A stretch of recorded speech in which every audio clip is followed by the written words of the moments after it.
Greetings and welcome to Fall Alchemy episode 6, the final episode of Fall Alchemy. We are at the end of 2018. We are in Sagittarius season, which is the last sign of the year up until the very end. That last week of December, we go into Capricorn season. And so I really wanted to make sure I got this video out, even though we are very close to the end of Sag season. So I'm a little late, but y'all, you understand how things go. So anyway, in this last episode of Fall Alchemy, I just want to say, 2018 has been a good year. I think 2018 has been a year of growth for a lot of people. A lot of people have experienced challenges, and coming towards this end of the year, we're all thinking about, I'm sorry, I'm just checking some things here. We are all thinking about, okay, whatever. We are all thinking about, how we want to go into this upcoming year a little bit better, a little bit, and a lot more positive energy and do the things we want to do and be with the people that we actually love. And so I want to say thank you. Before we go any further, I want to say thank you to those of you who have faithfully watched the seasonal alchemy series, and to those of you who have just discovered these videos or just discovered me and we're just getting to know each other. I want to say thank you for joining in. I am still encouraging you to like, subscribe, share, and leave a comment. Let me know how these videos are impacting you or how they are helping and inspiring your life in any kind of way. I really do appreciate that. So for those of you who are just joining me, or you don't know, that the Alchemy series is all about using the energy of each season, and particularly each zodiac sign, and showing how we possess all elements, all of those signs within us, no matter when our birthdays are. With it being Sag season, we're all Sagittarians right now.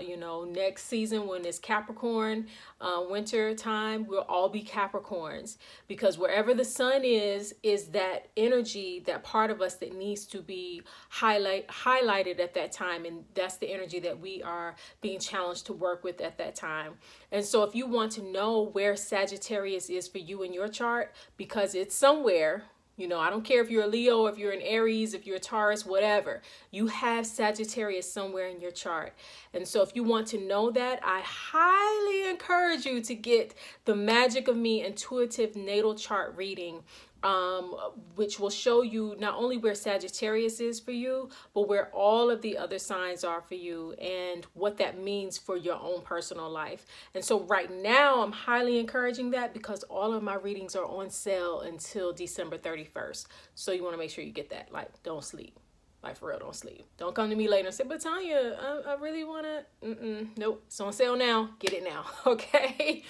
So how do we survive Sagittarius season? Even though we're at the tail end of Sag season, my rule, like how well we do in one season determines, lays the foundation for the next season. And so Sagittarius, how do we survive Sagittarius season? There are 3 ways that I feel that all of us can use, or tools that we can use to survive Sagittarius season and actually thrive in it, so that we can advance forward next season. The first way is to discover the meaning. Discover meaning. So what do I mean by that? So Sagittarius is the sign of really about growth and finding the meaning. If you know of any Sagittarians, like people who are actually born during Sagittarius season, they are always typically, they're looking for the deeper meaning of things. Like, they want to really explore the deeper meanings of anything that they find of interest. And whatever they are finding of interest at any given point in time is like the absolute truth to them, until they discover a new truth, and then that's the absolute truth, right? So Sagittarius season challenges us to look for the truth. Sagittarius's opposite sign is Gemini, which is just about gathering the information, getting new awareness, being hearing new things, learning new things, meeting new people, but not necessarily finding the deeper meaning of all of these things. So Sagittarius is like, oh, okay, so I met this new person. Who are they really? You know, or I found this new piece of information, but what is the real meaning behind this new thing that I've learned?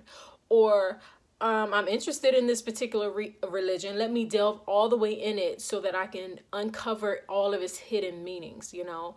And so during Sagittarius season, we are asked to really look at the deeper meaning of things. Even ourselves, like, why are we doing what we're doing? What is our purpose? Especially now, because many of us are starting to look at those New Year's resolutions and changes that we want to make in our lives. So what is the deeper meaning of why we do what we do, who we are, you know, and what does that really mean to us? Which brings me to point number 2, which is taking risk. So first we have meaning, and now we have risk. Sagittarius energy is very much willing to take a risk on something new, particularly when our ideas about something has changed, or our beliefs about something has changed, or our feelings about something has changed.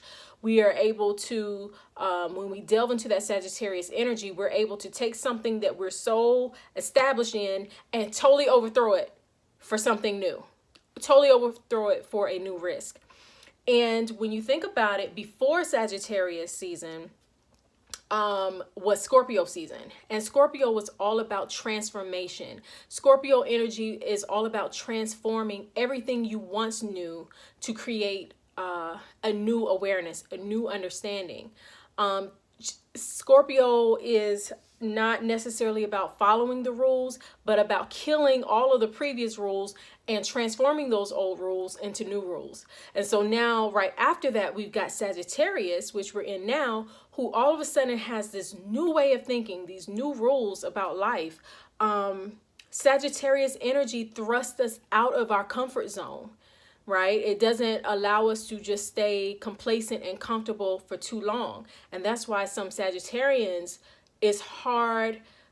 Yes, they're finding the deeper meaning, so it may seem as though that they're stable for a period of time, but then all of a sudden they change. They completely change. And so Sagittarius energy is asking us or challenging us to take risk by changing those things within us that need to be changed, right? By going to the next level. Sagittarius energy is very disruptive to the comfort zone, because again, it's this new awareness, this new belief, this new ideas about life and about the meaning of things. And so what you once found comfortable, you cannot, Sagittarius energy being a mutable sign, meaning a changing sign, is not about you staying in your comfort zone. And as a matter of fact, Sagittarius energy gets very intolerant with the comfort zone over a period of time. And again, if you know Sagittarians, anytime they feel like they are too comfortable or you have become too comfortable with them, all of a sudden they change. All of a sudden their ideas change, their beliefs change. Even what they said to you 3-4 days ago can change because their comfort, you've gotten too comfortable with them, or they have become too comfortable with you. And within the Sagittarius energy is this idea that comfort equals complacency. So I can never become complacent. I can never become too comfortable. I always have to be changing, learning new things.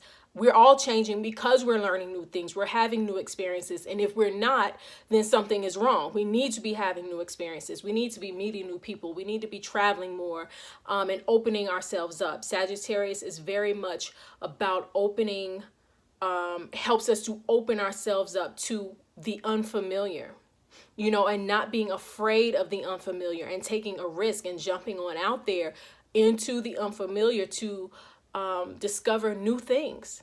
All right. So Sag energy is not about the comfort zone, because again, just before it, Scorpio uprooted everything that we were once comfortable with. All right. So we have meaning, we have risk, and what I have on my paper. Oh yeah, Sag goes against the norm to create a new norm.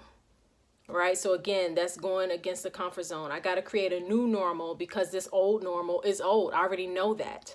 Let me know something new. Let me experience something new and get a deeper meaning on the new thing because I already know this old thing. All right. So that is the second way to survive a Sagittarius season and thrive in it, is to look at the ways in which you can begin to take risk. Now, here's where it gets tricky with Sag energy. The third way to survive it and thrive and really utilize the Sagittarius energy to your highest and best good is to be willing to do the work. So what comes after Sag is Capricorn. Capricorn symbol is the devil, right? And I know, and I don't mean that in a spooky way. I just mean that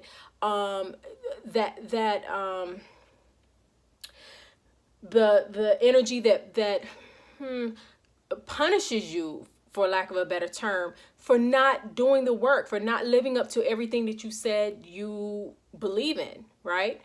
And so Sag is all about finding the meaning of new beliefs, having new experiences and taking the risk and all of that kind of stuff. But then after you take the risk to go to your next level, you have to do the work to sustain yourself there. And that's what Capricorn season, which is coming, teaches the Sagittarius energy.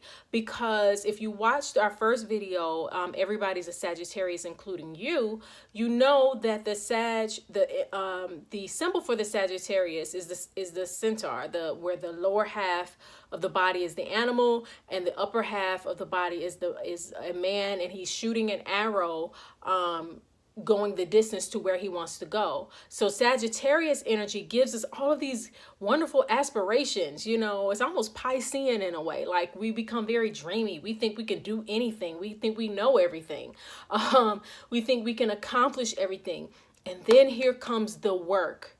Then here comes the work of Capricorn, which says, okay, you took this risk. Now you have to live with the consequences. So when you take that risk, be sure that you're willing to live with the consequences. You know, Sagittarius can give the illusion that the darkness of Scorpio season is over, but really we're still in.